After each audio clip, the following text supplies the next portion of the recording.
जिंदगी कहाँ से आती है, ये सवाल तो हमेशा से ही बहुत दिलचस्प रहा है। आज हम लोग प्रकृति के कुछ ऐसे ही अनोखे रहस्यों से पर्दा उठाने वाले हैं और उन तरीकों को जानेंगे जिनसे बस एक ही जीव से पूरी की पूरी पीढ़ी आगे बढ़ जाती है। तो सवाल यही है कि कोई अकेला जीव बिना किसी साथी के अपना परिवार कैसे बना सकता है। मतलब जरा सोचिए, अगर ऐसा मुमकिन हो तो कितना कमाल का होगा, है ना। चलिए कुछ मजेदार कहानियों के जरिए इस पूरे रहस्य को सुलझाते हैं। अच्छा, तो सबसे पहले एकदम बेसिक बात को समझ लेते हैं। ये जो अलैंगिक जनन है, ये वो प्रक्रिया है जिसमें सिर्फ और सिर्फ एक पेरेंट से नए बच्चे पैदा होते हैं। और सबसे मजेदार बात पता है क्या है? ये बच्चे जेनेटिकली मतलब आनुवांशिक रूप से अपने पेरेंट की एग्जैक्ट कॉपी होते हैं, बिल्कुल एक फोटोकॉपी की तरह। तो चलिए अपनी पहली कहानी के लिए सीधे एक तालाब में छलांग लगाते हैं। यहीं हमें मिलेगा हमारा पहला हीरो, अमीबा। देखते हैं कि ये अपना जादू चलाता कैसे है। तो सोचिए, एक दिन अमीबा को ऐसा लगता है, अब टाइम आ गया है अपने जैसा ही एक और बनाने का। और बस यहीं से शुरू होती है एक कमाल की प्रक्रिया जिसे कहते हैं बाइनरी फिशन या द्विखंडन। ये प्रोसेस ना बहुत ही सिंपल है। सबसे पहले अमीबा क्या करता है, वो अपने कंट्रोल सेंटर यानी न्यूक्लियस को दो हिस्सों में बांटता है। फिर धीरे धीरे उसका पूरा शरीर भी दो भागों में बंट जाता है और बस देखते ही देखते एक अमीबा से बन गए दो बिल्कुल एक जैसे। चलिए अब मिलते हैं अपने अगले दो किरदारों से।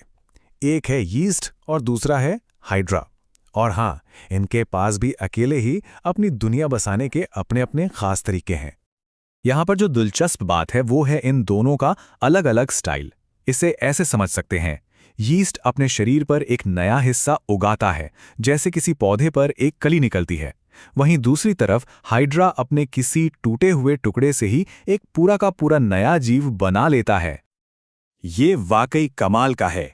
देखिए, यीस्ट के शरीर पर एक छोटा सा उभार, एक बड या कली निकलती है। वो धीरे धीरे बड़ी होती है और जैसे ही वो तैयार हो जाती है, वो अपने पेरेंट से अलग होकर एक नया इंडिपेंडेंट यीस्ट बन जाती है। लेकिन रुकिए, हाइड्रा की कहानी में तो एक और बड़ा ट्विस्ट है। जरा सोचिए, क्या होगा अगर एक हाइड्रा को कई टुकड़ों में काट दिया जाए? क्या वो मर जाएगा या फिर कुछ और ही होगा? यकीन करना मुश्किल है, लेकिन उसका हर एक टुकड़ा एक नया और पूरा का पूरा हाइड्रा बन जाता है। इसी को कहते हैं पुनर्जनन यानी रीजनरेशन की अविश्वसनीय शक्ति। ये तो किसी जादू से कम नहीं है, सच में। अच्छा, अब हमारी अगली कहानी हमें ले चलेगी एक ब्रेड के टुकड़े के पास। यहां हमारी मुलाकात होगी राइजोपस नाम के एक फंगस यानी फफूंद से। तो ये राइजोपस करता क्या है? इसका सीक्रेट है छोटे छोटे हवा में उड़ने वाले पैकेट्स। इन्हें कहते हैं बीजाणु या स्पोर्स। ये असल में जिंदगी के नन्हे नन्हे कैप्सूल हैं जो बस सही मौके का इंतजार करते हैं एक नई दुनिया बसाने के लिए।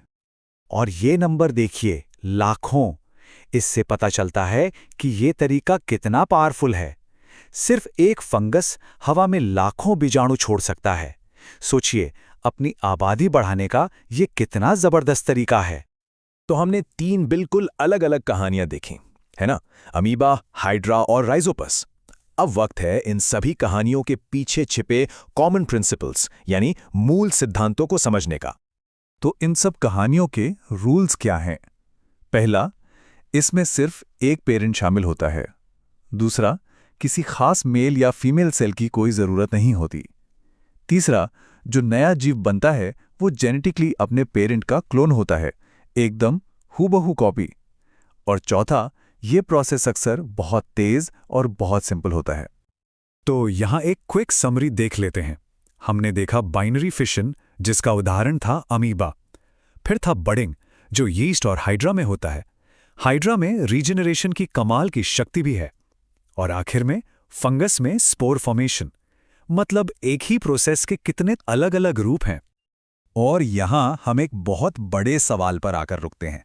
अगर अपनी एग्जैक्ट कॉपी बनाना इतना सिंपल और असरदार है, तो फिर नेचर में इतनी वैरायटी, इतनी विविधता की जरूरत ही क्यों पड़ी? ये एक ऐसा सवाल है जो हमें सोचने पर मजबूर करता है। इसका जवाब क्या हो सकता है? इस पर जरूर सोचिएगा।